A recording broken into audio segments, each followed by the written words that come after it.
día en la mañana vi el episodio 2 del documental de Jazz, pero después me acordé que hasta el domingo hay para ver las películas del festival, de la segunda edición del festival de cine que se llama Santiago Wild, que es un festival enfocado en temas de naturaleza, animales, conservación, medio ambiente. Y con la Caro ya habíamos visto dos que son sobre pumas y ya los habíamos visto, pero no habíamos visto de los otros porque después nos tuvimos que venir acá.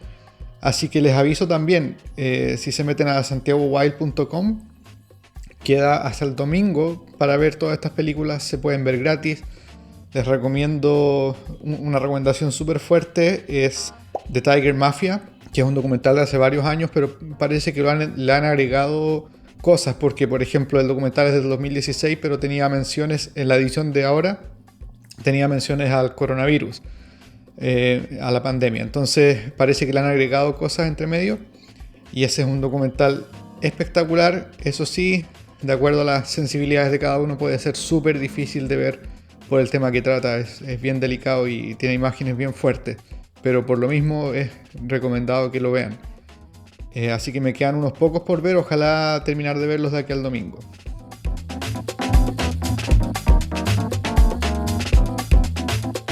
Y mientras tanto aquí sigue pasando el tiempo y llegó el resultado de mi PCR, salí negativo, lo cual es buena noticia, pero tampoco tiene muchas consecuencias, como por ejemplo no se adelanta mi fecha de salida de la cuarentena. O sea, todavía tengo que estar aquí por varios días más, casi una semana, porque así es la naturaleza del virus.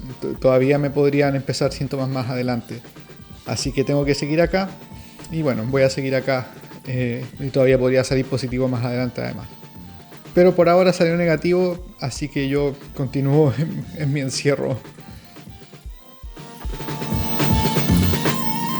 Y lo otro es que hoy día me llegó un correo de un festival de cine de estos online al que había postulado, y me aceptaron con el cortometraje que hice, que les mostramos el año pasado, donde sale la Caro también y salgo yo. Ese ha sido aceptado en varios festivales, son todos festivales pequeños, no es nada como para decir, oh, qué gran cosa, pero bueno, incluso por festivales pequeños para mí es un logro, porque es la primera vez que yo hacía un cortometraje de mi autoría. Entonces, no sé, feliz igual por eso, y ojalá tener tiempo pronto para volver a trabajar en un segundo corto, ya sea escrito por mí o por alguien más, pero que yo pueda hacer la grabación o la edición. Ahí les voy a contar.